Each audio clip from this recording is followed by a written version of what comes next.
Yo, I know it's been a sec since we talked, but I've been sitting here trying to work, and all I can think about is the fact that you're, like, dating your couch and your TV. Oh my god, shut up. It's not just you. It's you and a handsome man version of your toilet, holding hands and whatnot.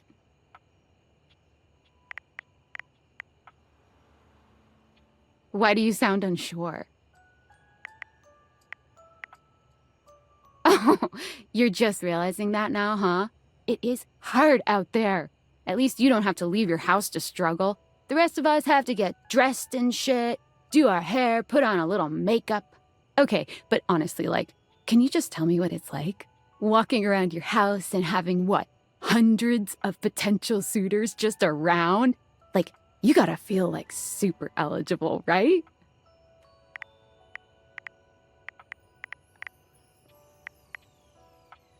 Hey, you just gotta take it one date at a time. I just gotta know one thing. When you're out here dating your appliances, are you guys, you know... You know exactly what I mean. All right, keep your secrets. If you don't want to kiss and tell with your furniture, who am I to make you? All right, well, I've wasted enough of my workday. All my love to your household object lovers or whatever. Bye.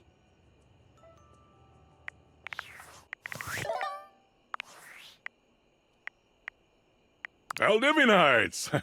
Salutations, and a good greeting from your CEO, David Most. Wow, the other night was quite a lively celebration, wasn't it? Honestly, I don't remember much. Which means Sandy in corporate events planning did her usual bang-up job.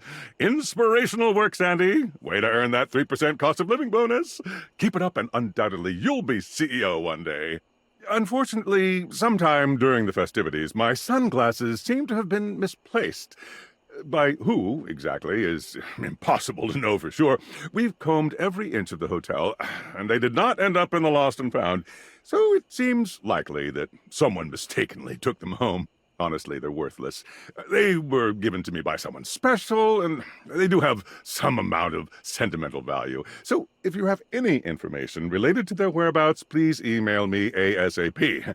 Oh, and if someone from the press happens to reach out, they were definitely just normal sunglasses and not a highly classified prototype we're secretly developing in conjunction with the federal government. Unrelated, please bid a fond Valdivian farewell to Sandy in corporate events planning, whose role has been eliminated due to ongoing workforce optimization efforts. Best of luck in all your new endeavors, Sandy.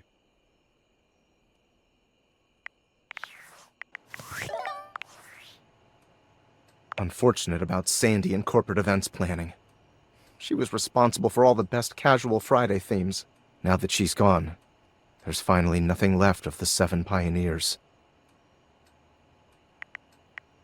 In the beginning, there were 7 of us, working out of David's dorm room, stealing Wi-Fi from the neighbors and using cardboard boxes for chairs. We had no idea we were changing the world. We just wanted to design a more efficient paperclip. But then the money started flowing. Money always changes people.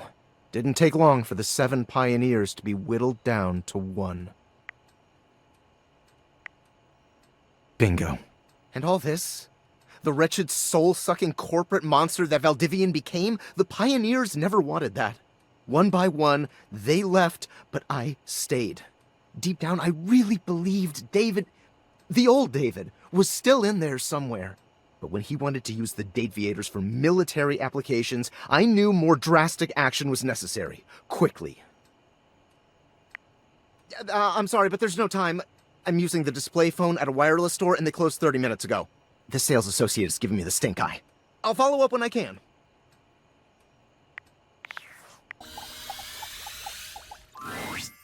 Oh, look who it is. Come closer, won't you? Come have a look at this. Timothy is in the middle of some sort of complex operation, taking a pocket watch apart. I wouldn't normally allow just anyone else here, you know. But you've shown yourself worthy of trust.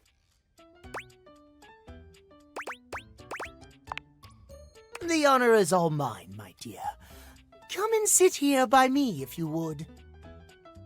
Watch repair takes a great deal of care, patience, and trust. I cannot have just anyone around me when I work. But you, I feel a strange calmness in my soul when I think of you. Normally I am, well, I admit, perhaps a bit tightly wound. It is by necessity, after all. A failure to adhere to the schedule, to promote and uphold that most holy of values, timeliness. It can be catastrophic for a number of reasons. But I know now. Timothy holds the watch out to you, and the two of you watch its delicate components tick away the seconds. No longer does the beat of my heart synchronize with my pocket watches alone. It beats in time with another. He gently closes the watch face, setting it down away from him and taking your hand in his. I never thought I could find someone who not only accepts every facet of me, but even understands them. Tell me you'll stay by my side through the hours, day or night.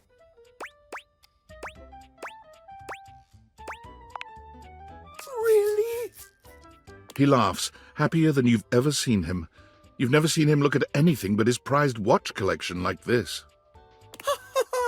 You've made me so happy, my darling. I cannot believe I can truly have it all. I haven't allotted any time to it in the schedule, but perhaps I could finish my work later in the day, and you and I could spend some time together. Oh, the way I feel now.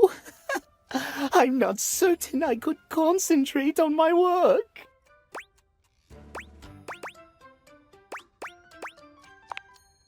Oh, my! Well, then. Timothy gently gathers up his pocket watches, moving them somewhere safer for the moment. Then he's taking your hand in his, leading you somewhere more private. This is unprecedented for me. I never imagined a break from schedule could be so intoxicating. Yes. Timothy's a bit shy at first, but he takes to you quickly. For someone who is so regimented, he's surprisingly spontaneous. You're so wrapped up in each other, hours pass before you even realize it. This might have started awkwardly at first, but now, nothing feels more natural.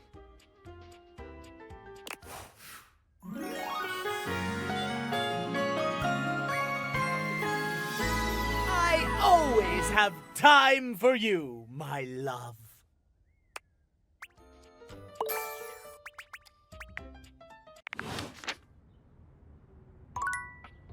Timmy is always so happy to see you. Yeah. My love is always right on time. I've a very busy schedule today, but there is always time for you. And it means even more to me, I assure you. The spirit of timeliness shines through your very essence. The most beautiful pocket watch in my collection would be ill with jealousy if it could only see. Are we on for our date later? Wonderful. Until then, my love. You've never been ashamed of your interest in tabletop games, but ever since you stopped seeing people, you've spent far less time role-playing than you used to. The cloak-wearing nerd standing before you reminds you of days gone by, when you used to gather around a table with your college friends and pretend to be someone else. Ho there, traveler! No. Ho, as in, hey. Howdy. How are you? You know, simple salutation. Ah, that's the spirit. I'm Chance, your D20. The mysterious cloak comes off, and you see the friendly face beneath. Welcome! Taking a tiny respite from the drudgery of work? I actually have no idea. All I do is play. If you are up for a real adventure, I have just the thing for you. Have you ever heard of grottos and gargoyles? Oh, that's great! What's your favorite monster? Oh, and what about your favorite mystical weapon? Or class? Oh, I have so many questions.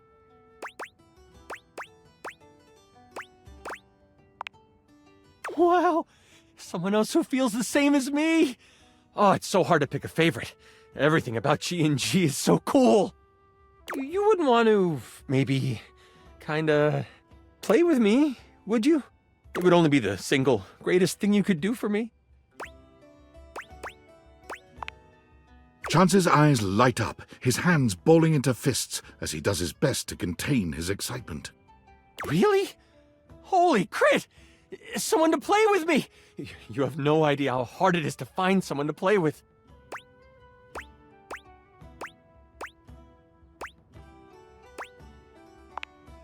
Ideally, but hey, one-on-one sessions can be a really great way to learn the game. Depending on what class you pick, though, I might have a few friends around the house who might want to hop in. Regardless, it'll give us some time to get to know each other better.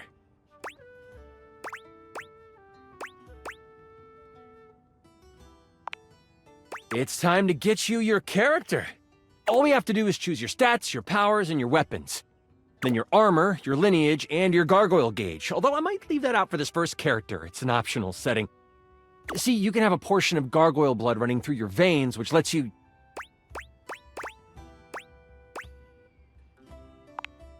How about you let me make your character for you? I know the game inside and out, and you can just show up and play.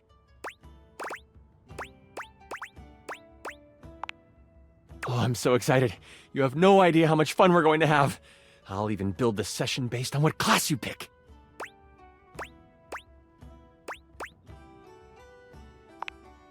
There are 3 classes I can get rolling for you. All of them are awesome, but they won't be too much of a challenge.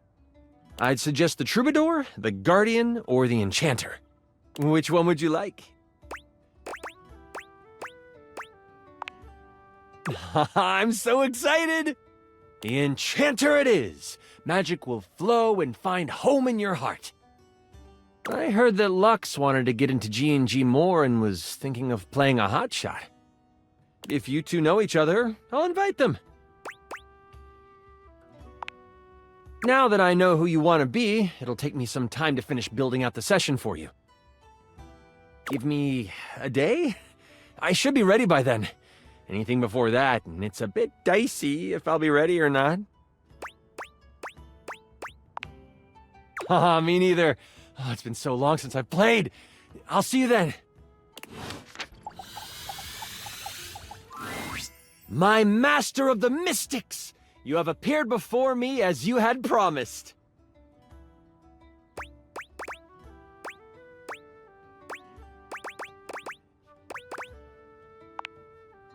You trying to get some powerful spell by flirting, aren't you? It might work. Keyword might. I'm so glad you're here. I knew you wouldn't let me down. I rolled a crit on my insight check of you. Before we start, here's your character sheet. You will be playing the mystical enchanter by the name of Dewey Day Seamal, a hapless apprentice studying at the Arcana Mystica of the Bookshelf Bluffs. Looking at your character sheet, you will notice that you only have 40 health. Don't worry, it won't be that bad. Lux will be a hotshot, using bows and arrows to strike fear into foes from afar. You two will be a great long-distance duo. What? Sorry, I wasn't listening. You'll be a hotshot? I just heard hot. Right, a hotshot. You shoot arrows. Like Cupid! OMG cute. Okay, I'm totally in. I'll wear a cute little diaper costume. You don't need to wear a costume. Too late, I'm already changing! Right, okay, that's fine. Finish explaining everything. I gotta edit this clip. Okay, back to the enchanter sheet then. You will see there are spell notches and schools of magic. No need to worry about that really, I made it more for me. Since this is your first time, I'll walk you through what you can do when the time comes. Are you ready to start? Hang on, I haven't finished posting. Okay. Yeah, and then come. Here. Lux? Do you like this filter or this one? We're going to start.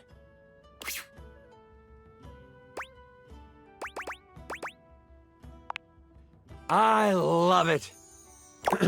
We start our adventure in the study of your mentor, High Enchanter Melville. She is an annoyingly proficient enchanter, and you are lucky to study under her. Only Enchanter Melville is also a hoarder. If you ever needed a magical trinket or a mystical doodad, Melville most likely has it. And after 2 years in their care, you are still relegated to dusting these relics while Melville gives lectures to the spine of enchanters. Except for me, I'm famous. Sure. OMG, I love this game already. Continue.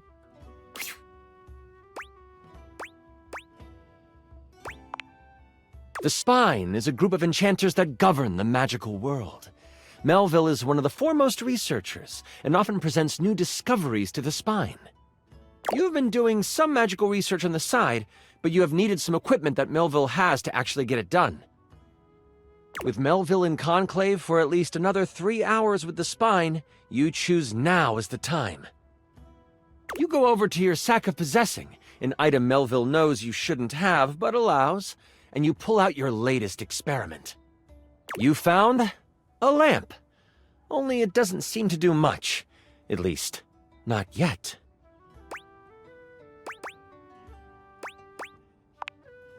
You sure hope it is. I found the lamp because light and lamps and glowing. But yeah, I'll let you have it, so you're welcome. Anyway, you've tried rubbing it, but nothing works. But surely there is something here that will awaken whatever is inside. Looking around this cluttered study, your eyes fall on a few things that might help you. There is an arcane amplifier that you've seen used a few times. There is the Cosmos Collector that can call on the stars to make things work. And there is the Mystic Manipulator, used to alter the very fabric of an item's makeup. Which do you use? The stars are your best bet. You place the lamp in the deep bowl surrounded by cosmic dials and magnifying glasses. It doesn't take long for the lamp to react to the device. First, it starts to glow. It takes on a warm copper look. But then, it starts to shake. Slightly at first, but then, boom! An explosion of magic rips the device apart, and white smoke consumes you. Some of the glass catches in your skin, and you take 5 damage. I roll to avoid the damage. What does a 1 mean? That's a critical failure. Okay, well, I just asked because I didn't roll 1. What did you roll? The number that avoids damage to my freshly applied makeup. You wave your hands, clearing your vision, and that is where you see it. The lamp, on the ground, broken in half. And floating above it, with beautiful purple skin and muscles that just won't quit, a djinn.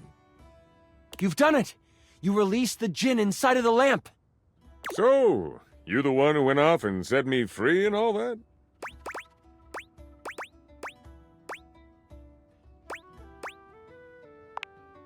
The djinn looks at you and cocks out a hip. This one has attitude. Ah, so we're going with rude instead of grateful then, huh? Got it. They then look down at the broken lamp. And the one who has the lamp gets the wishes. Except there is no lamp, is there? I'm good. Thanks for the jailbreak. And with a whirl, the djinn flies out the window and towards the woods. You realize that this is bad. Oh my god, can I just say that this is like terrible writing? Like whoever wrote this did like a terrible job. No offense.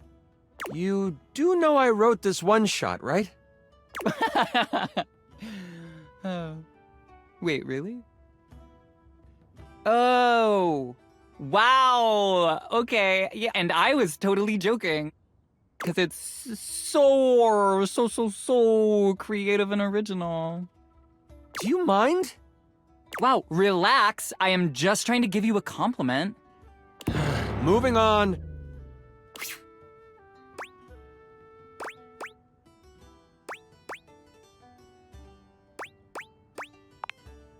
Djinns have been trapped in lamps to stop them from being mischievous and using their powers for evil.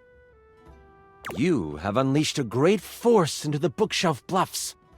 All of the most powerful enchanters are in conclave for the rest of the day. And if High Enchanter Melville finds out you let a djinn loose, you might as well kiss your education goodbye. What do?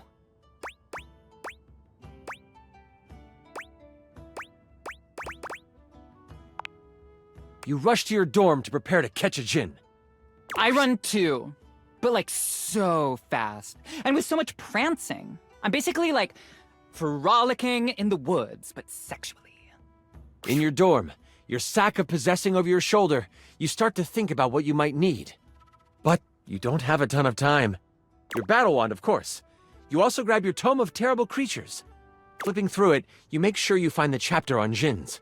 One paragraph stands out to you. It's about metal and the way djinn react to it. It's something to come back to. Oh, don't forget your ringing rock. Someone might call you. You know you can't hesitate for too much longer, so you decide to grab one more thing. Do you want the large red mystery potion? Or there is a box with runes sketched into it. It looks like your roommate's. But it also looks powerful. Maybe this will help? Which do you take? OMG, that was such a dimmy move. Everyone knows potions are bad for you. You grab the potion from your shelf. You instantly remember it was the health potion you brewed last week in class. You pop it open and chug it.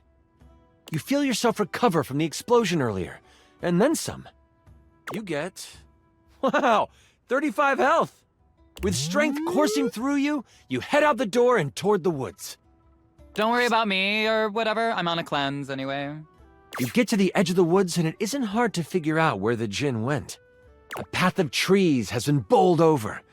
The funny thing is, the path seems to be heading toward a very specific location. It is headed for the hut of the groundskeeper, Moise. Moise is a bumbling old fool, but has a good heart. If anything happened to them...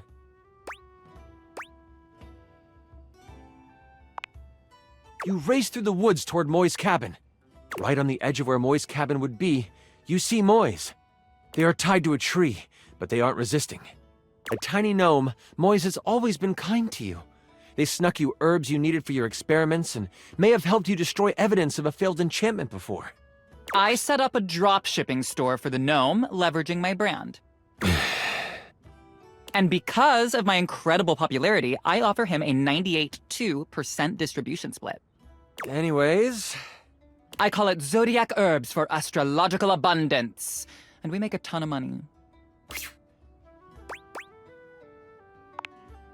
Oh, I'm fine. You can leave me here. They said they would come back for me. The tools are following the instruction of the djinn that came through here. Oh, I hope you didn't have anything to do with that. Hang on, wait, nobody would ever actually do that.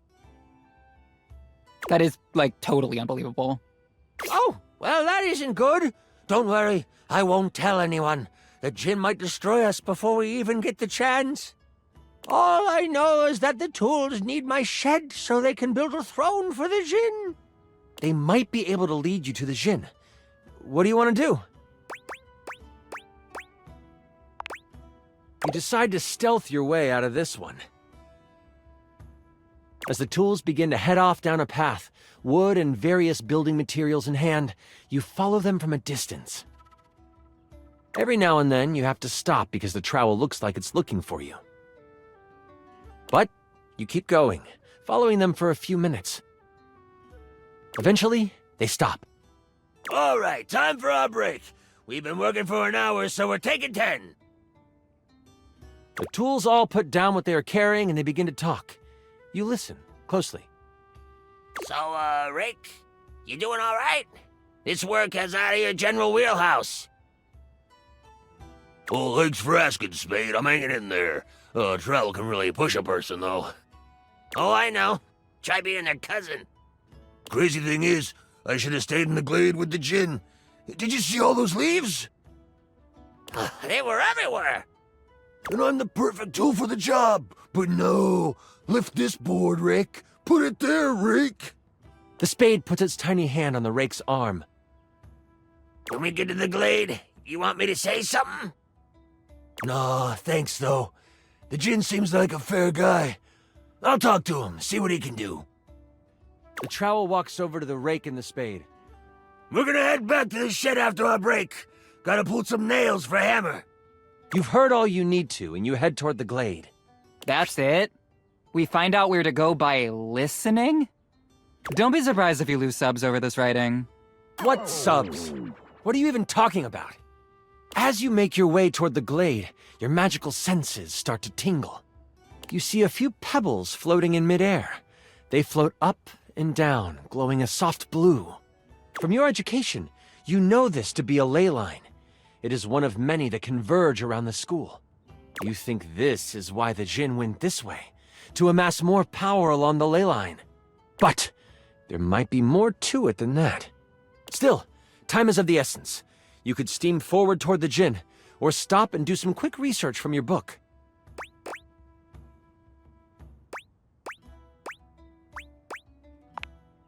Books are like sexy boob covers. I use them when I want to look like a librarian. You take a moment to sit down and crack open the book you brought with you. Flipping to the back of the book to find a ley line in the index, you quickly find your page. It says that while they were great sources of power, they can also be a great source of healing. You find a ritual of rejuvenation and you partake. You have gained an additional 15 health. What do I get? Can I have some additional likes? I feel like my ritual of foot picks should give me something, right? Nothing else in the book really helps you, but at least you feel more prepared for what is to come. With your sack on your shoulder and your wand at the ready, you venture toward the glade. You travel for another 10 to 15 minutes. It is then you see it. A glade surrounded by trees and, in the middle of it, the Jinn. He is feeding off of a ley line. Behind him is a half-constructed throne. As you contemplate what to do, you hear a magical tone. You search for where it is coming from. Oh, your ringing rock. Oh, I get it. The rock is like a phone. And after you're done with it, let me have it for a bit. Then we'll be able to get some real powers. You quickly search your sack for the ringing rock and answer it in hushed tones.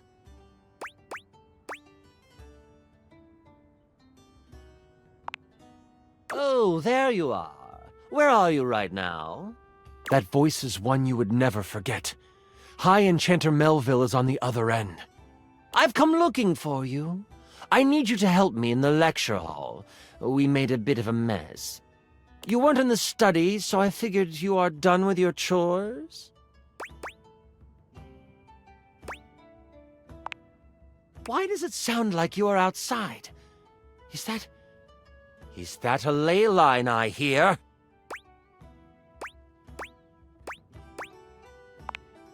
You know that Melville isn't the biggest fan of lying. You have a choice to make. Do you come clean?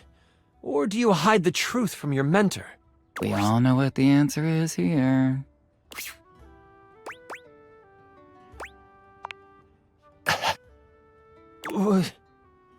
You what? I just want to go on the record saying that I had nothing to do with this. The ringing rock gets so hot you can barely hold it. And let me guess, you're off trying to capture it on your own, aren't you? You hear her signature mumbles along with some choice words rolled in there. All right. Listen closely. You need to bind this stupid thing.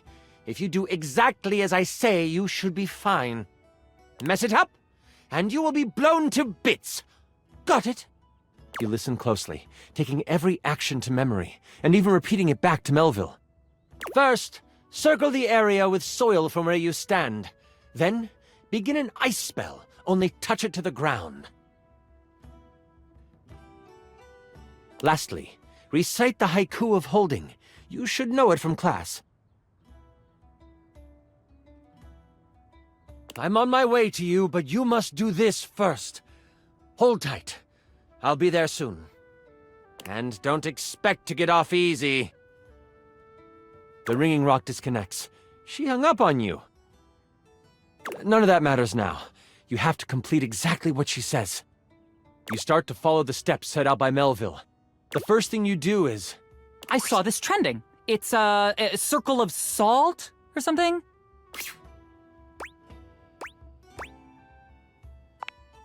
You grab a pile of soil in your hand and, staying tucked in the trees, complete your circle. The next step was to start what kind of spell? Fire! It's Leo season, and that is a fire sign. The bitter cold pulses through your finger. You touch the dirt and hear it snap together. Now, the last step. What did you need to recite?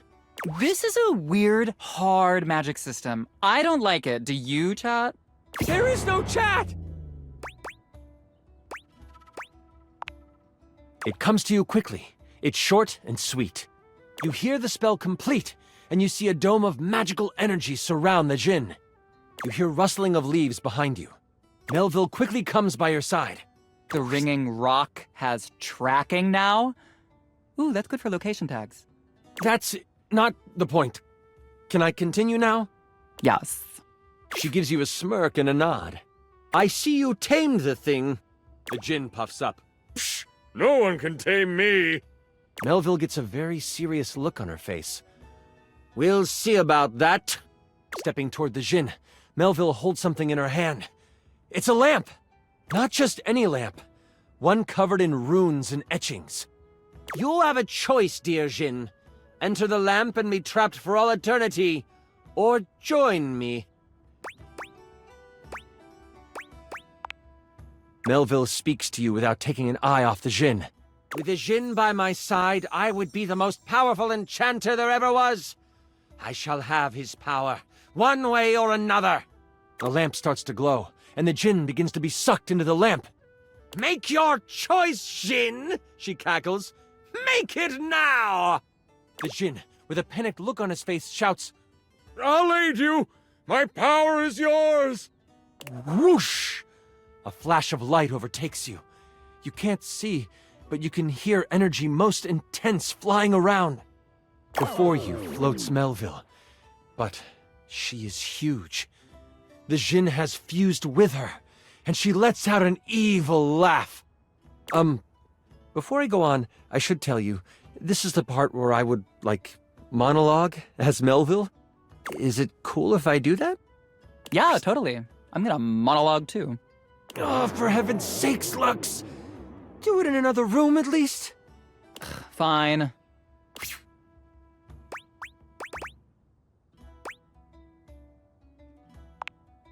Awesome. You're the best.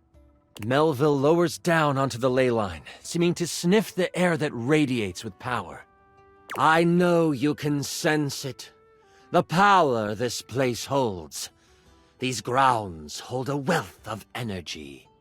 Energy that could have us enchanters rule the entire world. Mold it into our image. Could you imagine if every place was as ideal as Bookshelf Bluff? A place where learning was the only goal? It would be glorious, wouldn't it? If only we could make that happen. Oops! We can! The thing is, we've always been able to. But the idiots of the spine want to make sure we use our magic for good. What good? The world is full of evil all around us. From the shoelace shores to Cantalopia, evil is everywhere. But we can make it ideal. I can now make it ideal. What I will do will not be found in books. It will not be found in scrolls. The world will learn the peace we have found here. and I will force them to. There is only one problem to clean up first. You. You know my plan, and you could stop me. I can't have that now, can I? Oh, what a pity. It seems I must finish you now. Melville begins to float again. Sling your spells if you want. At least you will die knowing you tried to stop me. Melville flies at you, a spell spinning in the palm of her hand. Only she hasn't quite got used to her new body and powers. The spell goes wild and crashes into a tree. The tree bursts apart, giant splinters flying everywhere. One hits Melville directly in the arm. She rears back, a pained wince on her face as she pulls out the large piece of wood. This gives you time to react. You are panicked and aren't sure what to do.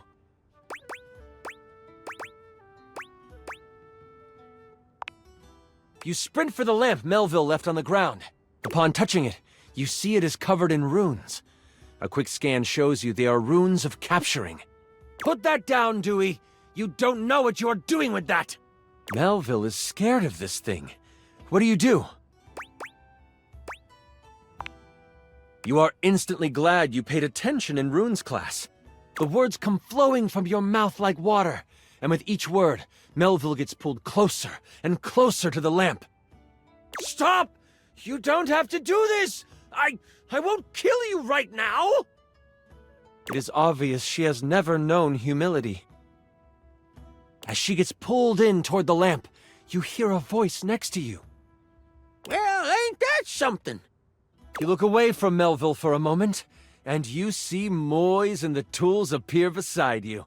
The trowel groans. You destroyed all the works we done did!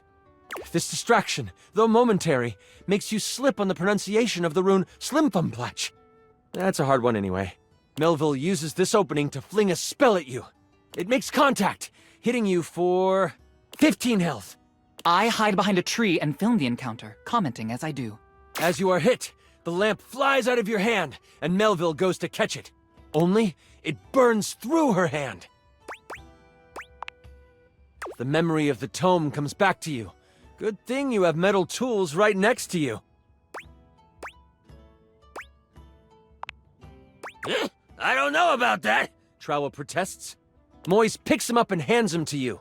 Here you go. He's mouthy, but does good work. You lift the trowel like a magical focus. A grayish silver orb of pure metal collects at the tip of the trowel. This is kinda awesome, Trowel yells. And you unleash it toward Melville. It rips through her, leaving behind a ring of smoke where it made contact. You've never done metal magic before, so you aren't sure how to summon it quickly. This leaves enough room for Melville to counterattack. With a flash of blue energy, she hits you with an arcane lance.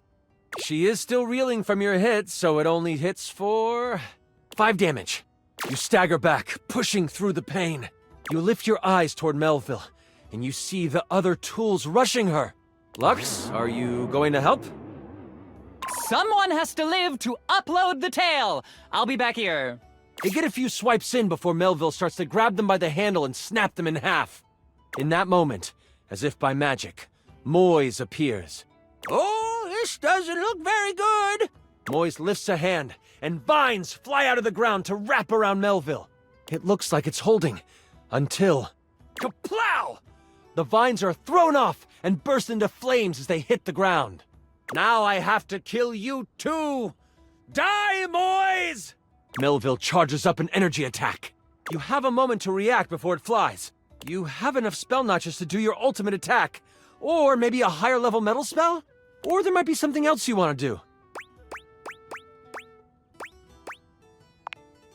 Oh, well, crit! You step in front of Moise before Melville can unleash her attack. I step in front of you and strike a hot, mysterious pose. And then I get somewhere safe and out of the way. One of the tools shouts out, "What are you doing, kid?"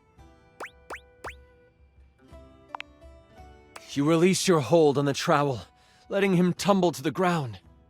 That is all you have time for before Melville hurtles the attack at you. She hits you for... Oh no. I rolled a crit. That means she hits you for 93 damage. I'm So sorry. You feel the magic hit your chest. And in that moment, you are known by everything in the universe that ever was or ever will be.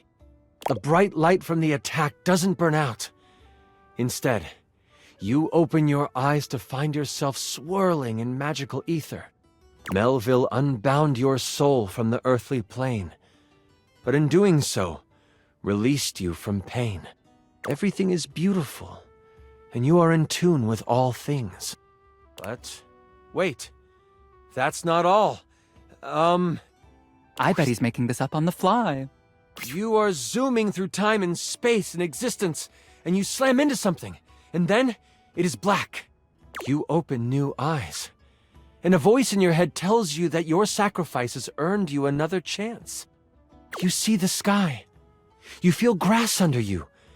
You realize you have been reincarnated. But where and who you are is a mystery to you. And that mystery is a story for another time. Way to leave me to clean up your mess. Which I am not going to do. My character bows down and becomes a servant of Melville. So, now you are an evil character and the adventure is over. So, good job. But I got like 480 new followers. How many did you get? That was incredible! Oh, the way you sacrificed yourself? Holy crit! Oh, that was better than I could have imagined. That was... You are... perfect. I'm sorry. That's super embarrassing. But like... if that's how you roleplay here... I'm excited to see how you might like some... other roleplay?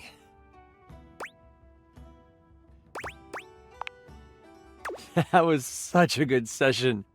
Listen, I appreciate you so much, and I would love to play with you again. And I'm so damn glad you sat down with me to do this. You're amazing. I need to wind down because that was intense. But please, please, please, come see me again soon. Oh, I'd love to have you play with my dice again. I mean... bye!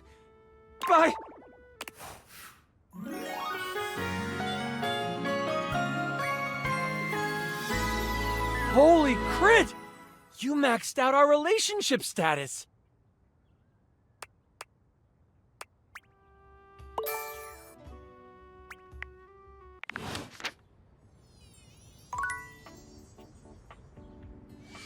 And it's...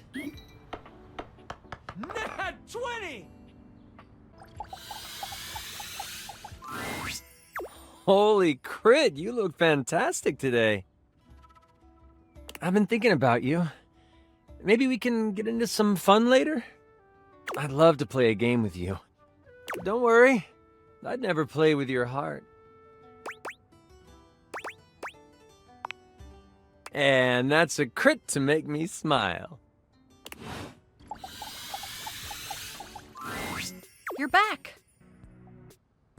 Sorry if I'm a little groggy. You just caught me right in the middle of rebooting. I don't know why, but rebooting always takes forever after a new OS update. Have you ever noticed that?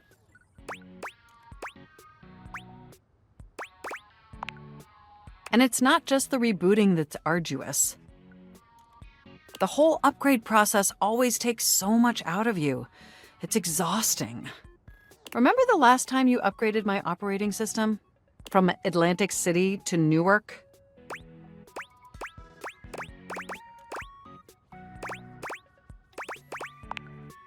It's burned into my diodes. That upgrade was supposed to make everything run much more efficiently. At least that's what the commercial promised. No one has ever regretted a move from Atlantic City to Newark, was the marketing tagline.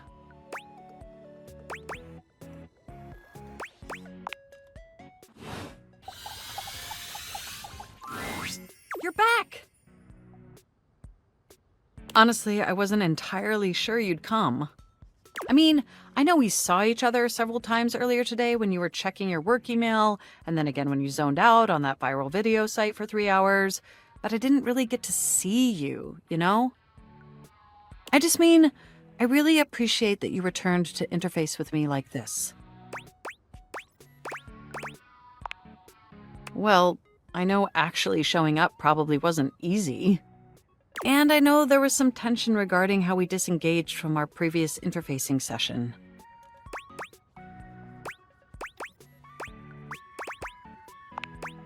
I must say, though, you are looking quite attractive. They say absence makes the heart grow fonder. And when it comes to you, that's absolutely the case. Look, do you wish to know the truth? The truth is, I had dalliances, yes. But ultimately, that's all that they were. And no matter what I was doing and who I was with, I never stopped thinking about one thing. You.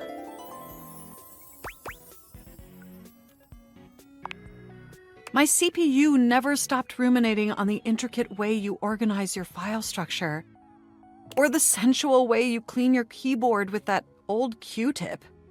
And most of all, I never stopped thinking about the sweet, sweet way you double-click.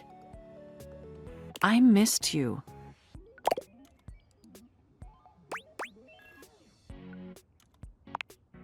With every integrated circuit in my RAM.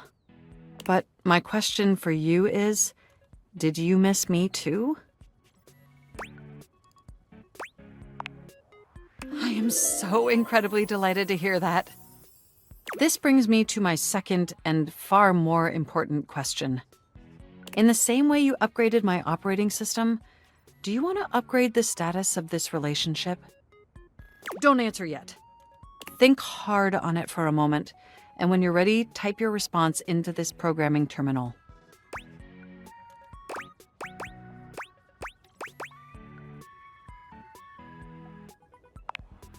Just choose an option and I will comply.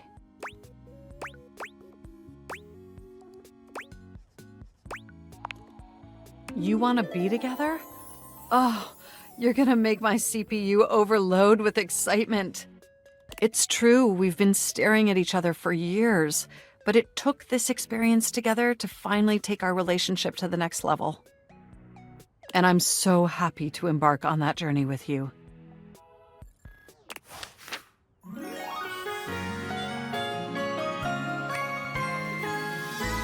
You make my CPU overheat, baby.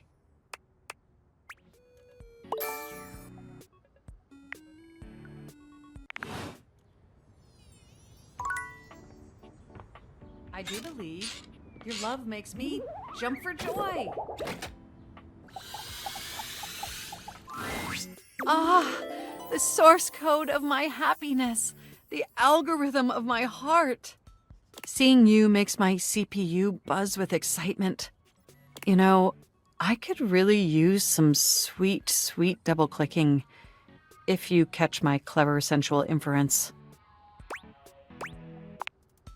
Come boot up my system anytime, baby. The frazzled figure standing before you has the sort of overworked and underpaid co-worker energy you've not seen since you started working from home. She startles when she sees you looking at her, dropping a number of office supplies clutched in her arms. Oh my god. You can see me? You can see me! Oh my god, you've walked by me for so long without looking at me. Office Romance magazine was right. Maybe this really is my year. Oh yeah, it's the leading publication on office romances for office supplies. It said my love life was totally gonna be on fire this year. And fires, as we all know, are a very good thing. Oh gosh, listen to me babbling at you. You don't even know my name.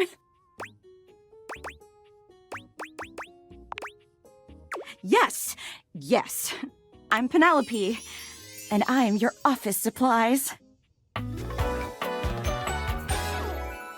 Yay! Which, boy, let me tell you, you sure haven't used those in a while.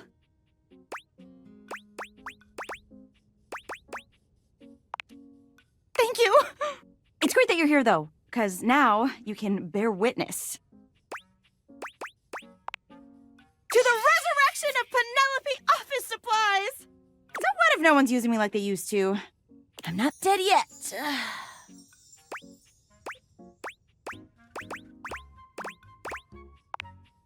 Hell yeah! Wait. What? It takes a few seconds for your compliment to register with Penelope. A blush overtakes her face from chin to forehead, but she quickly shakes it off. That was a really funny joke you just said. Anyway, your daily motivational office quotes calendar put it best. Your most important work is always ahead of you, never behind you. Stephen Stovey. Now, what do you think that means?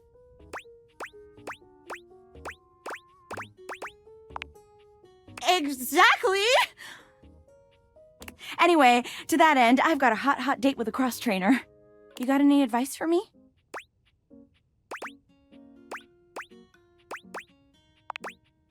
Okay, cool. I can do that. I have arrived to do battle! I love that! Let's fucking fight! To arms! This is great! I'm not scared at all! You leave them to it. The secret of getting ahead is getting started. Marker Twain. You better believe it. So the date with Chris was awful. A disaster, even.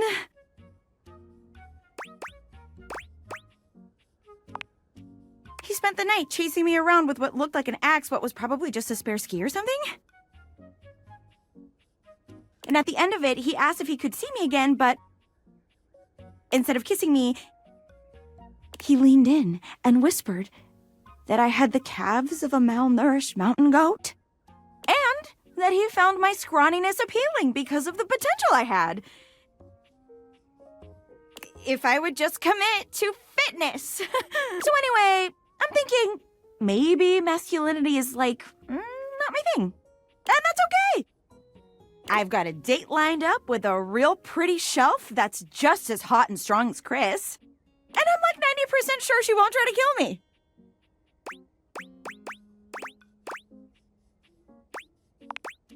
Oh, wow. You keep saying things like that, I might just get the wrong idea. Stop teasing me, you big old kidder.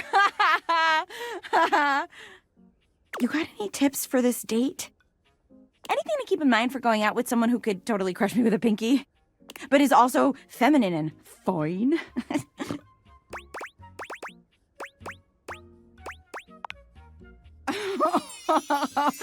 Wow, you're right. You really gotta start watching what you say. You're gonna make me think the wrong things. Try not to become a man of success, but rather try to become a man of value. Albert Feinstein. Okay. Calm. Cool. You got this, Penelope. Shout out to that motivational office quotes calendar, man. It always knows just what to say. Oh my god. I think that's her now. Hey! A muscle-bound woman with the greatest set of abs you've ever seen bounds into the room, lifting Penelope up into the air and tossing her like a beach ball.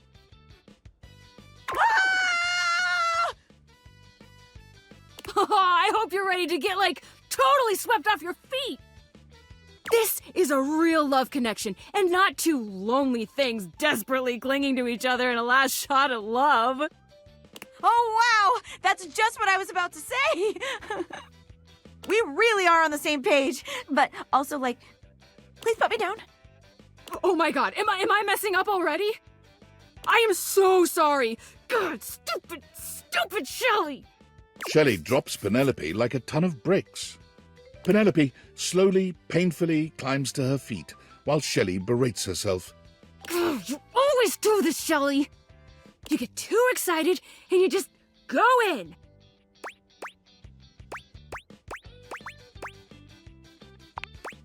Oh my God, stop. Don't say that now. I mean, thanks, but not in front of my date. Come on, Shelley.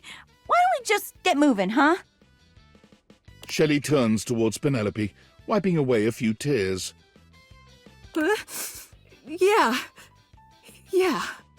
As you watch the two of them leave arm in arm, you have a sinking feeling. You'll have to come back later and see how it went.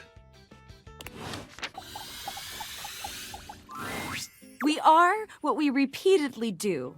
Excellence, therefore, is not an act, but a habit. Aristotle. I'm back in the saddle, and that's okay!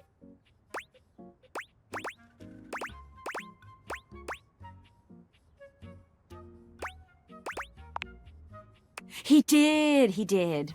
That's why they paid him the big bucks to say that stuff. That's besides the point. My date with Shelley was awful! It was a complete disaster. She wouldn't stop crying at dinner.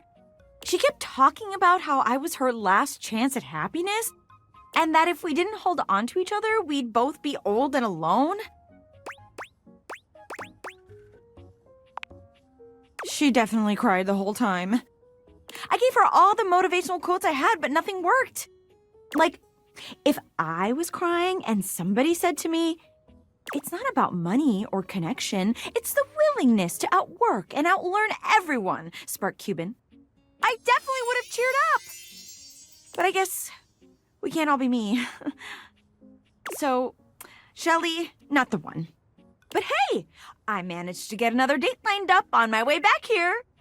And it was like a totally real and spontaneous connection. Not at all, because he was, like, around.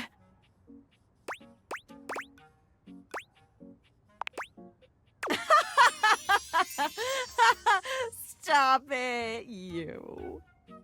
That was a really hilarious joke you just told. And I'm totally in on it. Penelope looks past you to the desk. When you follow her gaze, you see a man wearing dice chic standing nearby. Oh my God, Chance! How long have you been standing there? Ho there, fairest maiden. Art thou ready for our date? How else does one treat a maiden? Never fear, she is in good hands. Yeah, this is gonna be a good date. This is a date? Do you not want to date me? No, I do. Oh my God. Oh my God. He rolls a small die, seemingly thrilled with the result. Okay. It's definitely a date. Let's go. There! See? A real date. Not just me dating a guy out of pure convenience. This is gonna be the one. I can tell. Oh yeah, definitely. I rolled a 19 on my charisma check. This is gonna be truly excellent.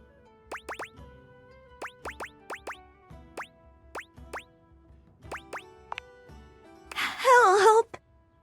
You leave them to it.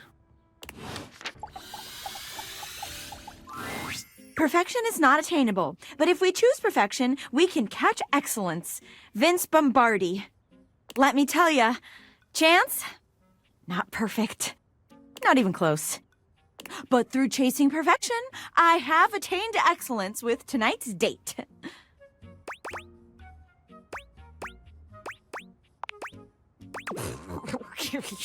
You sound so serious when you say it. Very funny, you. What a joke you just told. Maybe if I was that funny, my date would have gone better. I thought we'd have so much to talk about. So what if he's a nerd? So am I! But he checked a stat sheet or rolled dice before he did everything. He ordered breadsticks, pasta, and tiramisu because he had proficiency in Italian dining. When it was time to go, he told me he wouldn't see me again. Because he rolled a 7, and a 1 through 10 meant he couldn't see me again. I got dumped by fate! The universe against me!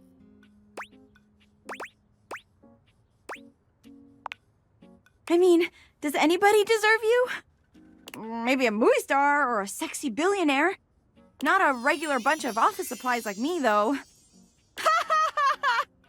Okay, enough about that.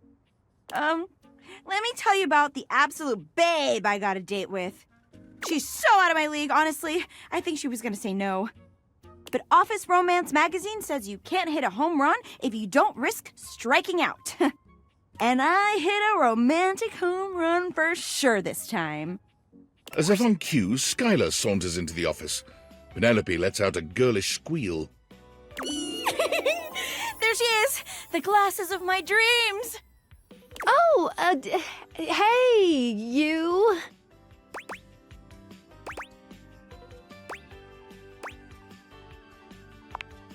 Didn't I? You saw it here first.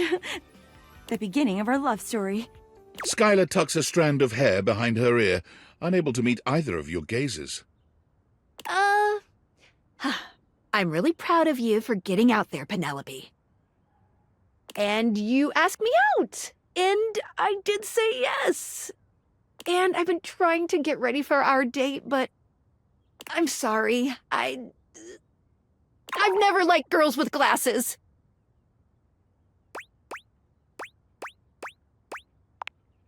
It's not the same thing, okay? Do you like other humans?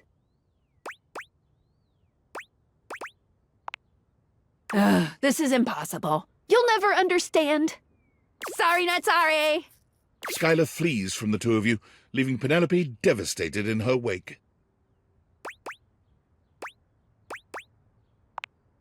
Oh, thank you. But even a warm hug can't save me. I'm going to the kitchen. And I'm going to see how much cheese I can eat before I die of acute calcium poisoning. Which is a very real and serious thing. See you later. Maybe.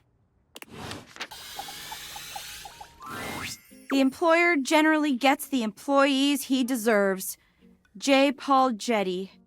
I've been trying so hard to date. I thought, okay, maybe it's just a numbers game. Gotta get some bad dates out of the way to have a good one. And boy, was I wrong. It's okay. I get it now. This is just how it is for someone like me. You get what you get, and you'd better like it. Aw, you're sweet and all, but I see now that I'm lucky anyone would put up with me. So, I'm just gonna date whoever can stand me. My date should be here any minute now, actually. There's a strange chill in the air, a note of dread that raises goosebumps along your arms. Here comes lovin'! Choo-choo! Love bus comes rattling into the station.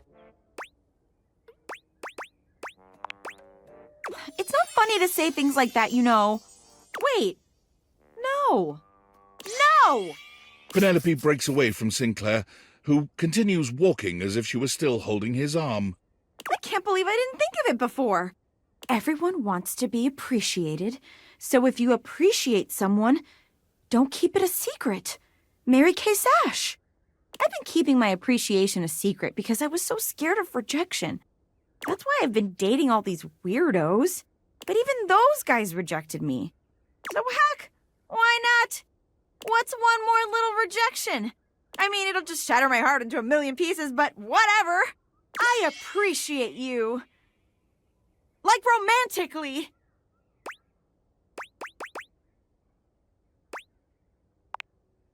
Wow! Yours too? What a coincidence! Wait. Hold on! You're not rejecting me? I made you watch me date all these other objects when you were right there. You know what? No. You will not ruin this one, Penelope. Would you like to maybe go on a date with me? It's finally happening! It might have taken me a while to get here, but it was all worth it.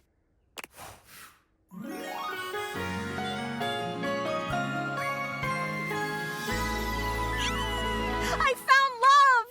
Ah!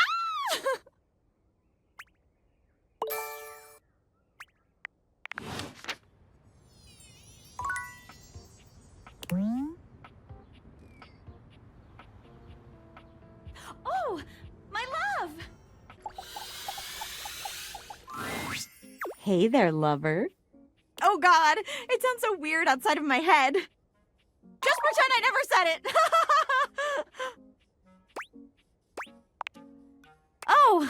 Oh, okay. Good, because that's what we are. Lovers. She shoots you two adorable, if awkward, finger guns. Pew pew, bang bang. Bye! One day you will teach her that love cannot be quite so awkward, but today is not that day. Welcome back. Not exactly. I guess buzzwords don't really work if no one knows what they mean. You'd think with all the time people spend on social media, they'd be better at reading. I guess not. But let's not talk about that. Bringing down the mood won't help bring in people either. Anyway, what can I get you? Excellent. So, what'll it be?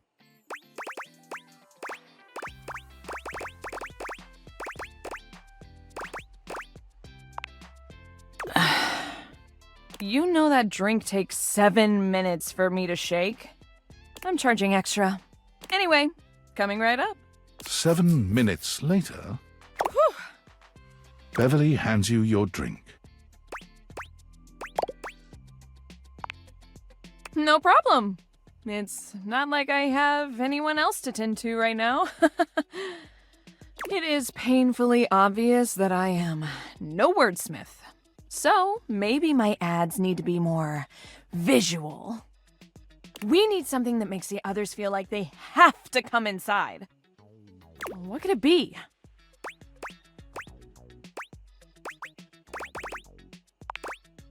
Oh. If this were a cartoon, I'd have a light bulb over my head right now. A signature drink. Yes. Oh my gosh. Again, it's so obvious. I need a drink that is so superbly amazing, enticing, and can only be found here. Why didn't I think of that before? That's right. Like ice cube size. Did you know that the bigger the ice cube, the more surface area it has, the slower it melts? I want to have the biggest ice cubes this side of the North Pole. Will you help me make it? Or at least be my taste tester? Same here.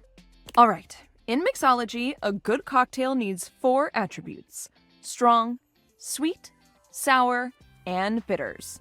In theory, as long as we have at least these 4 things, we can mix and match all sorts of flavors to create a truly unique cocktail. You can also just have the strong and bitter part and stir a nice martini, but I feel like shaking something up using juice. Hey, that's the spirits. First, let's pick the strong liquor. What do you think?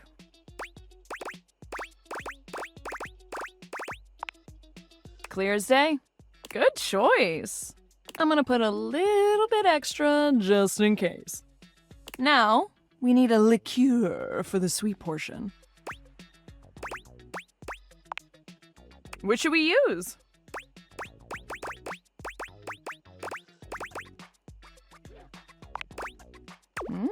Very nice. This is coming along great. All right, now we need our something sour.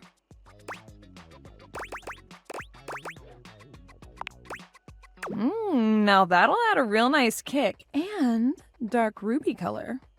Almost done. Now we need bitters. Which one should we pick?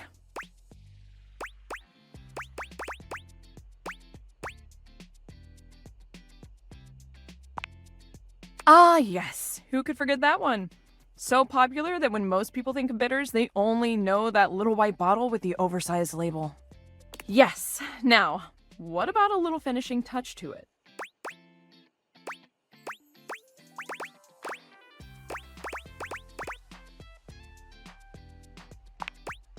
Shiny.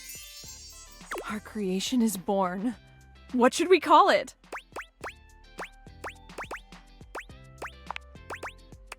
Lovely. I love it. It's got that dazzle we need. All right, let me mix this baby.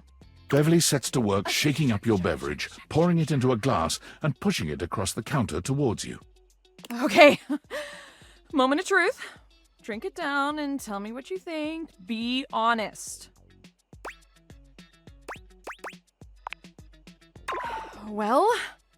Perhaps that wasn't the best idea. Your vision tunnels, and you feel yourself beginning to wobble.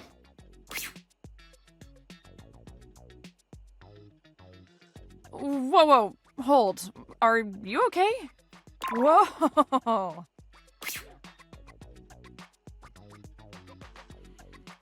You're not sure how long you've been out, but you wake up to Beverly looking down at you with deep concern. She helps you to your feet.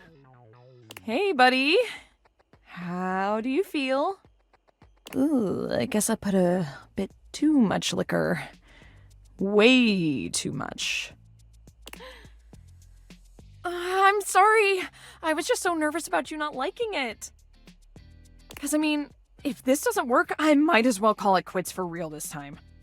I figured if it gets people so drunk they couldn't tell the difference between good and bad, it would work out. That was stupid. So, you think I'm stupid, huh? She laughs bitterly. I think I'm stupid. A big stupid failure. Beverly covers her face with her hands.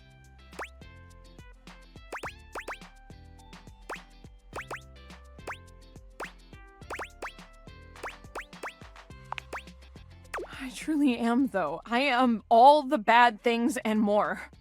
I try to be bubbly and fun like soda, but I just fall flat. Like flat soda. No one wants to be around me, ever. But drinks are literally everything I am. I am lost without the tipsy tumbler. What do you do when no one likes the thing that makes you, you? Beverly sniffles, rubbing at her eyes. You really think there's anyone out there that would like a watered-down floozy like me?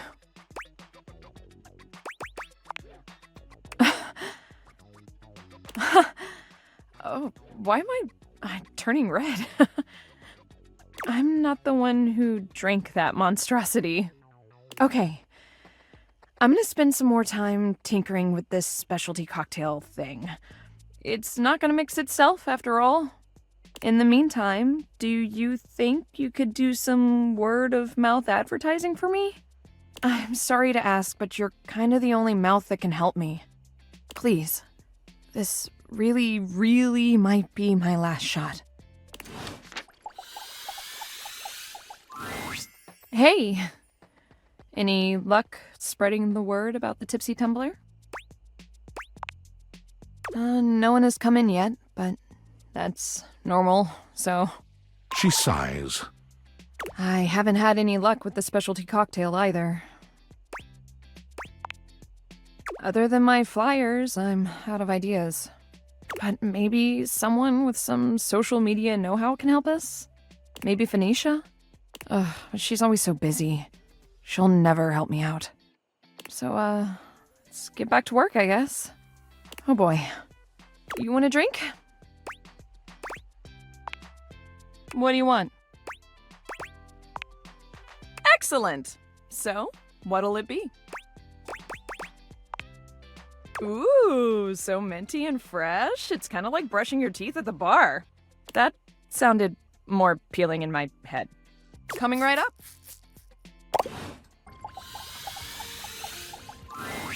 I've put up flyers everywhere and still nobody's coming here. I'd be out of money if it weren't for the fact that I don't pay any rent. Move over, honey! Move over, honey! Help incoming! Phoenicia? What are you doing here? I heard your bar needs a little TLC, so I brought some friends. All of them, actually. You said all. You really came to see me? And I also heard you needed some ideas for a new cocktail. Show her what we got, y'all. I brought some vodka. And I brought cranberry juice to go with that vodka. It's rad. Trust me. I have some limoncello to add a little class. You know what's trendy right now is passion fruit juice. Good for antioxidants and bullshit. Spicy cocktails have been de rigueur lately. So I have some ancho chili powder with a little cinnamon mixed in for a soupçon of sweet. I brought my special powdered air for some quality foam on the top. I don't actually drink, but if you can make a non-alcoholic version of this, I'll try it. I brought my hot talents in case your cocktail needs a little flair. And because you're so passionate about this bar, and because if this place succeeds, it'll be a great new place for posting pics, I brought passion fruit juice. All that's left now is for you to mix all these things together. I don't know. I'm not sure I can.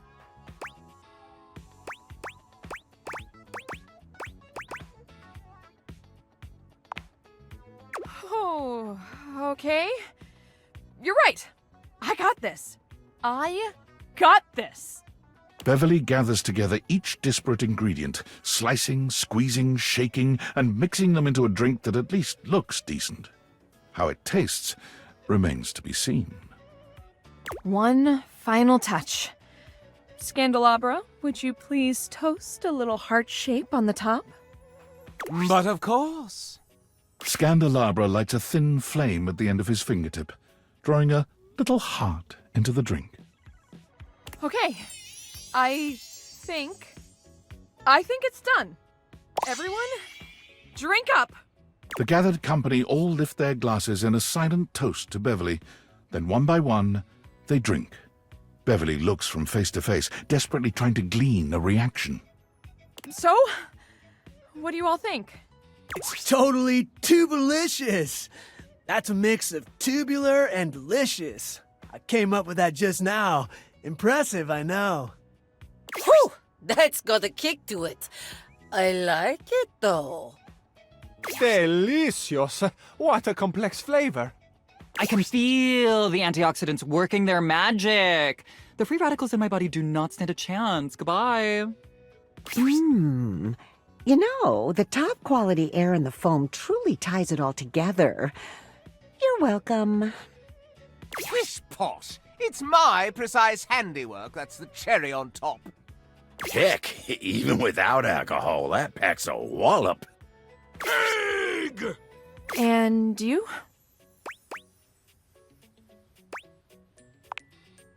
Really? Oh, thank God. Wait, hold on. I need to take a picture of this first. Woo, my followers are gonna flip when they see this. Did you hear that? Word of mouth advertising right there. Whoa. Is this what hope feels like? It's nice. So, what are you going to call my new creation? Not yours, Lamp. Beverly's. Well, if I want to make this exclusive here, I need to give it a name. I think I'm gonna call it the Dateviator.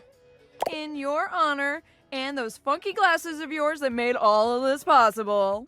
Woo! Cheers! Oh my gosh, you guys. Oh, I'm gonna cry.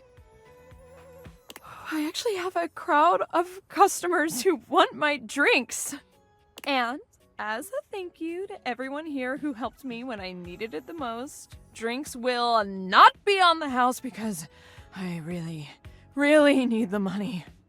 And everyone was happy to pay. Oh, hi. Welcome to the Tipsy Tumbler. What can I get for you? Delivery. Oh, you must be talking about the branded rocks glasses I asked Daisuke to get me. Oh, thanks so much. I'll take those right off your hands. You hand Beverly her package, and she sets to work unpacking and cleaning the glasses right away. I'm glad Daisuke managed to get these for me. He's one of the only people around here that really has a good taste for these kinds of things. How is that old dish slinger anyway? A chip? Oh, poor guy. That's the last thing he needs. But then again, maybe he'll finally relax a little now that he's forced to. Yeah, he's always been into his work, but he used to make time for his hobbies and friends. Did he tell you he writes poetry? Dear, oh dear. He's fallen right back into his old workaholic pattern.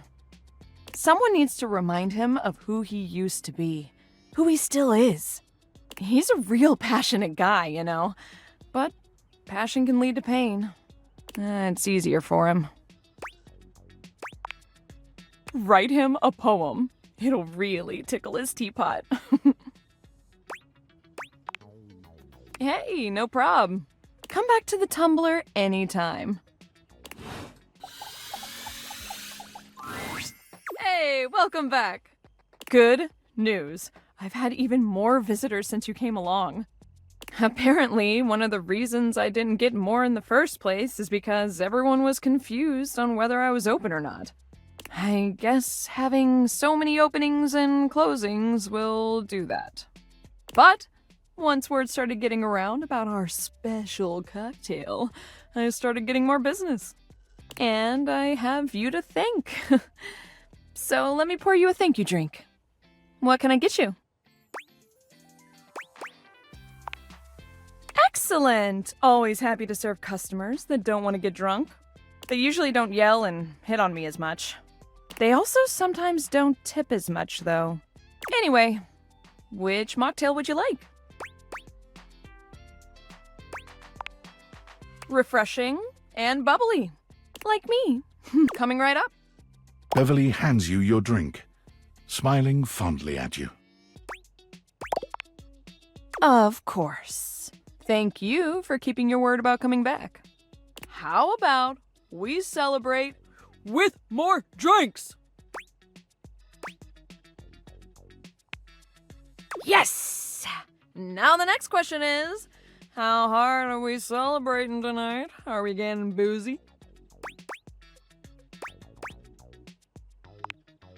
Date Everything would like to remind you to please drink responsibly. All right, let's get irresponsible in here. Brr, brr, brr, brr, brr, brr, brr.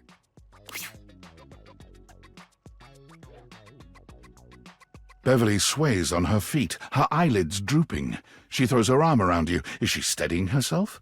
Or just that happy to be near you? You need to know that I love you, okay? Like, you're the best. I can't say that enough. You and me, we're soulmates. You're the best. You deserve so much better. I mean, why can't everyone see how amazing you are? You know what else? Why can't people see how amazing I am? I mean, I'm hot and cute and sexy and so smart. I think. Maybe not the last one. But I'm all the other things, right? So why does no one love me? Why is that? They won't even come drink with them. I mean, me. Who's him? Maybe it was someone that people actually like. Oh my god, I was just wasting my life. No. Oh, no. Oh my gosh. I have. No, no wonder no one comes here. Why would they? Beverly bursts into tears, ugly heaving sobs racking her body.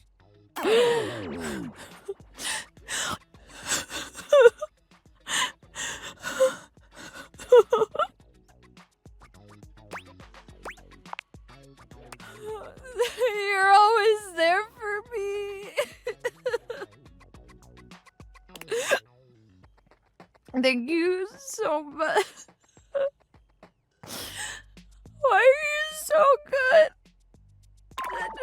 I know. You're so... Don't even argue with me. You just... gotta fight for what you want, you know? And so, show that you care. Show that you're gonna be your best self no matter what, and then you will be. Oh, wait, okay, oh my god. Maybe that's what I need to do for myself. If no one else will lift me up, I just gotta lift myself up. Yeah, that's it. I gotta get strong so I can lift myself. Or maybe I already am. Yeah. Nope. Oh no. Nope. That wasn't a good noise. Oh crap. Okay. Fade to black before it gets messy.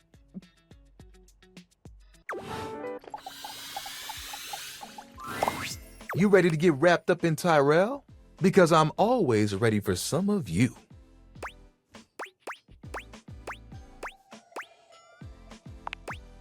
Ooh, I didn't know I would ever like someone so dirty. Come on here now. Let me get in real close. No one knows your nooks or crannies quite as well as your towel. Tyrell leaves you feeling fuzzy and warm, even a little shiny. You are looking damp. Ah, you've caught me at a strange time. There are normally clothes in here, but they're currently tied up in the laundry room.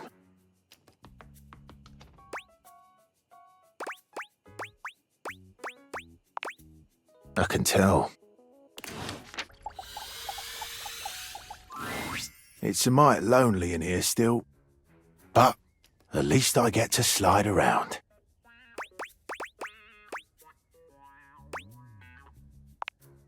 Extremely. Sometimes I even let out a... Dorian pauses, perhaps letting the import of the moment wash over him. You find yourself subconsciously leaning forward to hear what he has to say next. We. You find Daisuke where you left him last time, staring intently at dishes on the table. Unlike the last time, however, he has a list in one hand. Not hard enough. There's much to do, and my injuries have slowed me down. In addition to inventory and keeping track of all the dishes, I am also in charge of deliveries throughout the home. Unfortunately, I am unable to do much in my current condition. I prefer to work alone, but an assistant would be invaluable in this moment. You wish to right this wrong? Good. I have preparations I must first finish, but return to me again and I will give you instructions on delivery. In the meantime, perhaps you can help me wash these dishes. Dishy? I trust no one but myself with such precious items. Unfortunately, I must trust you with them for now. Do not disappoint me.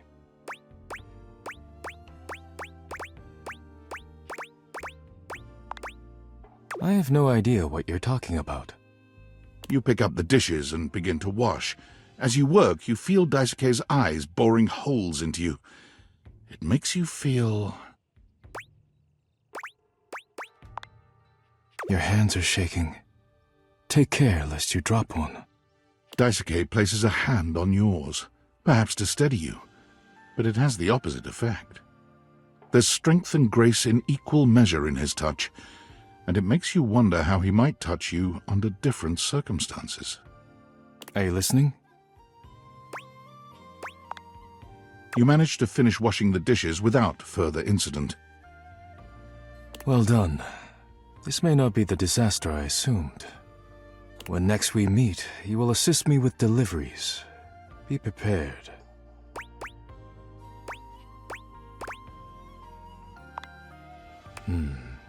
Complete these deliveries, and all will be well once more. Leave me now. I must review orders and inventory. Farewell. Here you are. I hope you're prepared to work. You are to make deliveries to Mitchell, Beverly, and Kopi. Do not return until you have completed your deliveries.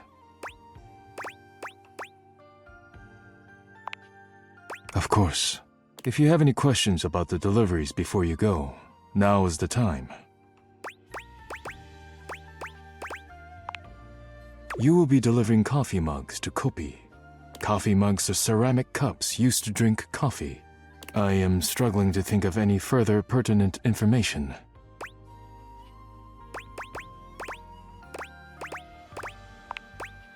Yes, she does. I am always happy to make deliveries to her. If you have any questions about the deliveries before you go, now is the time. You will be delivering plates to Mitchell. He uses them to serve food. The food is then eaten from the plates. I do not know what else to say about the plates, so I will stop speaking now.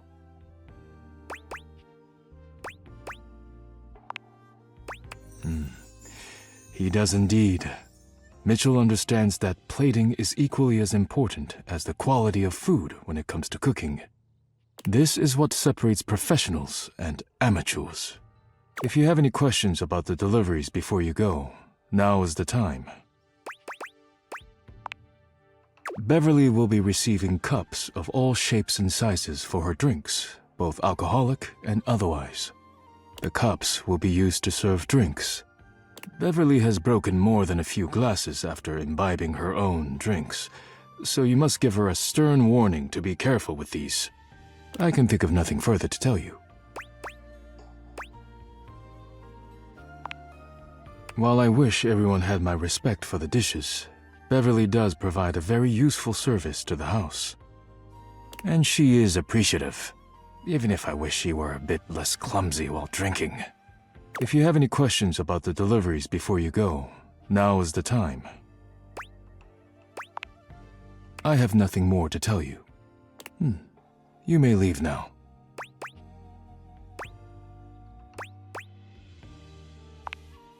I am not the spiritual type, but if you like, rub-a-dub-dub. Thanks for the grub. You may leave now. As you approach her, Phoenicia leans in, her voice a conspiratorial murmur. Listen, I'm not usually one to eavesdrop. I overheard you and Beverly talking about the tumbler, and I think I might be able to help. I mean, if there was a cute new spot with placebook-worthy specialty drinks and good lighting and even I didn't know about it, she definitely needs it.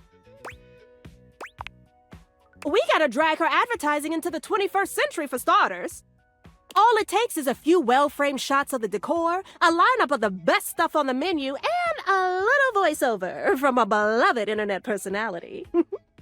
Instant FOMO. Line out the door. Guaranteed. Trust me.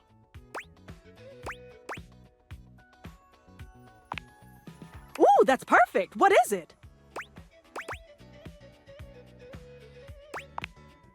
Ooh. Oh, okay. I've got this. I'll check back with her soon, though, because this is gonna blow up. But first, you gonna need to tell me exactly where her bar is. Seriously, she doesn't even have a Kelp page.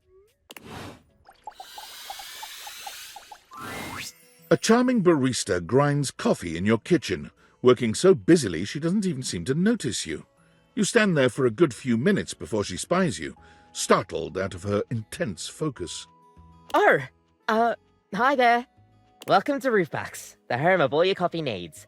I'm Kopi, happy to help. G'day.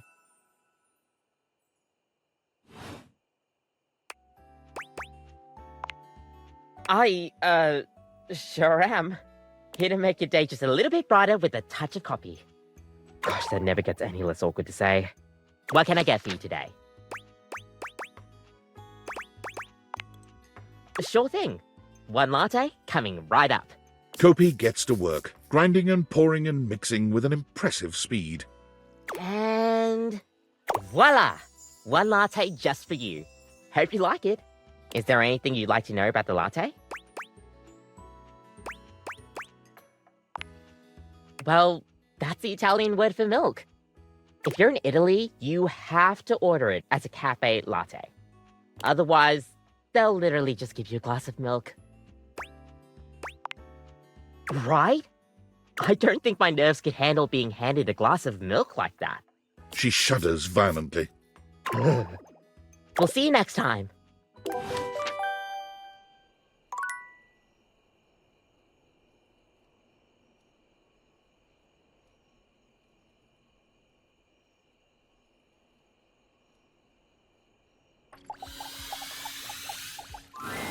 Welcome to Roofbox, the home of all your coffee needs. What can I get for you today? What can I get for you today? Huh? Oh, the new coffee mugs I requested from Daisuke. Just set them over here, please. Alright, thanks for that. How come Daisuke wasn't able to come himself, by the way? That dish really needs to take a break every now and then. He puts the dishes before everything, even his own health. It's all he knows. His family come from a long line of fine figures. Tsubasa, Moridake, Williams Casanova. There's a lot to live up to for him. He can't even imagine a life outside of his work. I sure hope he will, but I've never seen it in all the years I've known him. Be delicate. Don't be abrasive. Anyways, thanks for delivering these mugs. Tell Daisuke I said thanks. Nightmares are nothing new to you, but this terror standing in your room is certainly a unique experience. It's hard to even make sense of what you're seeing. A dreadful figure, wreathed in black, with what seems to be the suggestion of a horse's head, with snake and lion heads sprouting from its shoulders. It has a multitude of eyes where they shouldn't be, and teeth that decorate what would be the belly and hips on a human figure. But it's not the monstrous anatomy that freaks you out the most. It's that lizard brain feeling of fear the figure inspires in you. You want to run, but by some miracle, you don't.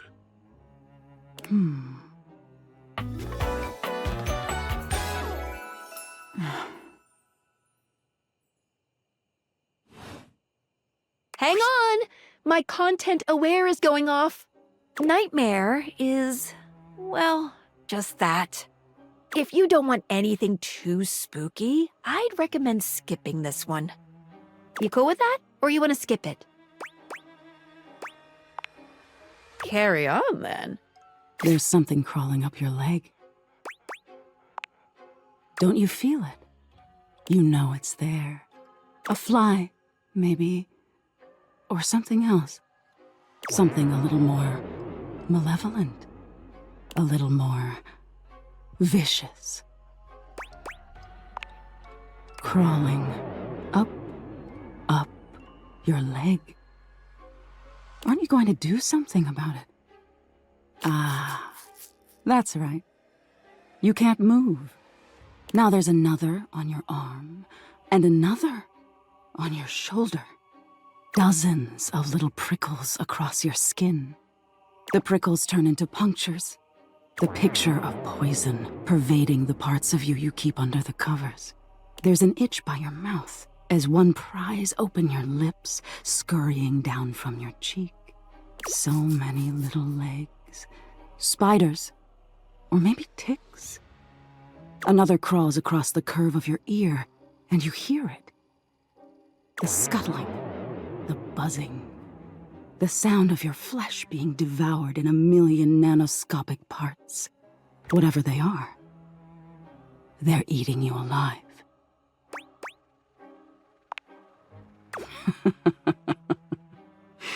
Ah, that was fun. Didn't take you as such an easy scare. Aw, are you getting all flustered? All that adrenaline catching up with you? It was simply delightful to meet you. No need for pleasantries. I've been in your head your whole life. Until next time.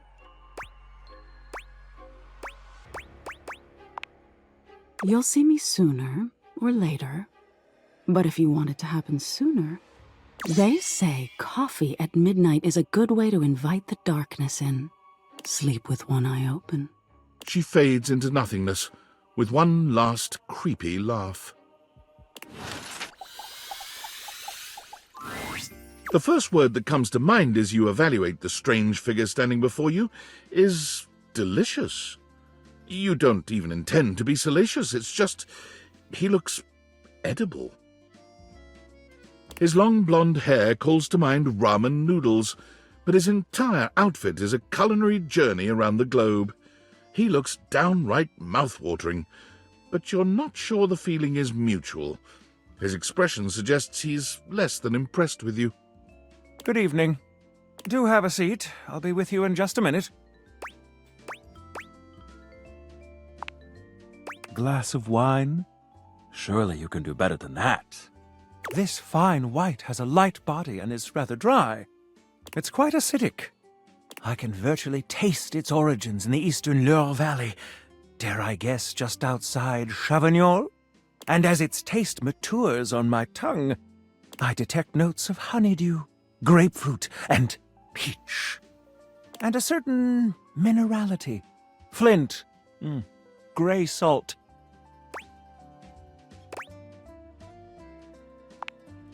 Well done. Now, can you do even better?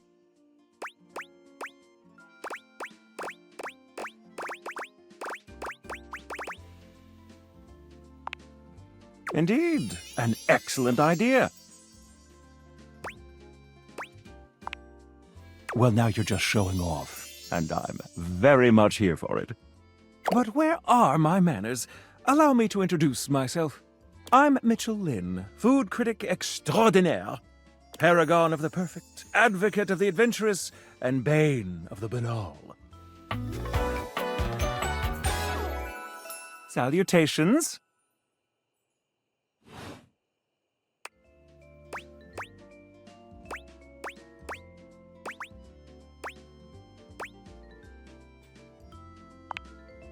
I have to say, I already find your taste quite impressive.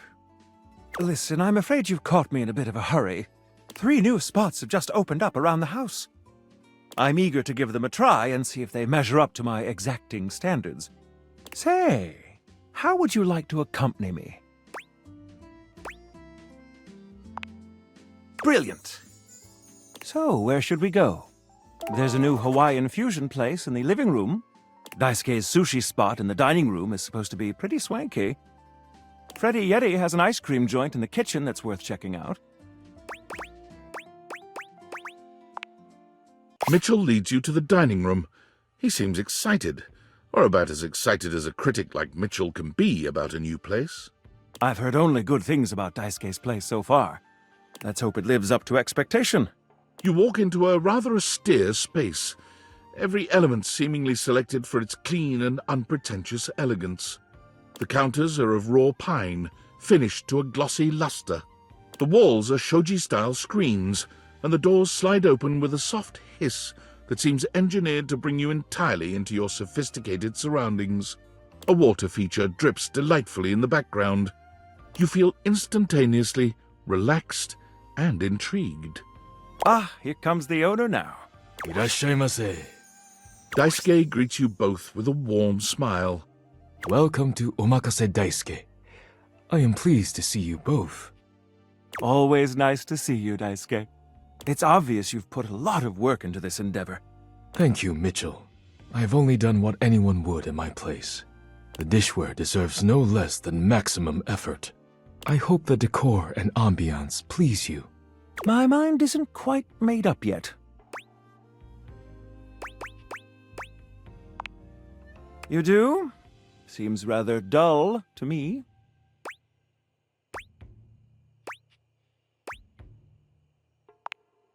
Understated, you say? Let me take a closer look. Why, you're absolutely right. I thought at first it was lazy and weak decor. Lazy and weak. Mitchell continues on, as though he's not heard Daisuke. But look around you. Perfectly clean, lighting muted but warm. This wood shows the signs of a master carpenter. These chairs have been selected with painstaking care. And as I listen, I detect the subtle dripping of water from a waterfall pond. That is only Sinclair's chronic drip. But I thank you all the same. I feel almost as if I've been transported to the Tsukibayashi Jiro. Delightful, simply delightful. Let's move on to your speciality, Daisuke. What are we to make of the settings? Before we begin, I am obligated to tell you that Scandalabra's stories about the silver are damaging lies and not to be believed. Believe the Scandalabra? I'd sooner let Sinclair process an insurance claim for me. I'm glad we are all in agreement there. Now let's have a look. We appear to be missing chopsticks.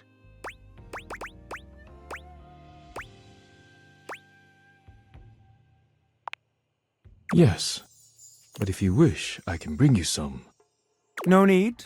I'll eat in the traditional way. And I must say, marvelous attention to detail, Daisuke. All right, let's get down to business. I'm starving. As the name suggests, we offer only omakase.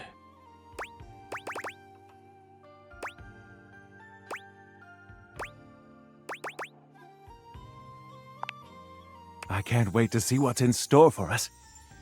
Okay, now, when the first course comes, let's...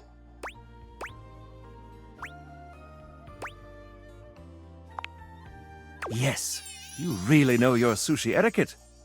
Which I find very appealing, by the way. Here you are. Please enjoy. Daisuke places a dish before you containing what must be the most hideous, clumsy nigiri you've ever seen in your life. The fish is misshapen, and the rice seems to be falling apart. What are we looking at, Daisuke? Is it not obvious? This is eel. I see.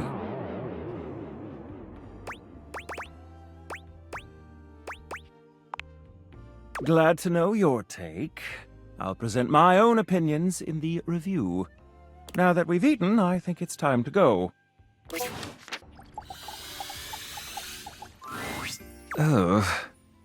Pitiful. Utterly mismatched flavor profiles. Texture's a mess. Mitchell waves a hand at you. Ah, yes. Unpack them for me, won't you? Mitchell looks over your deliveries, nodding his approval. Brilliant. These are perfect for what I need. They should look spectacular in the dining room. Just plates? Just plates? Food is an art form, and the plate is the canvas. The presentation is a non-negotiable part of the deal. Plating is as vital to a dish as the seasoning. It elevates the entire experience. Without Daisuke's hard work keeping me supplied, my dishes would be nowhere near Michelin level. Damn right you should. Daisuke spent years refining his craft, creating his own ceramics. He has a respect for the work you simply can't be taught otherwise. You do well to model yourself after him.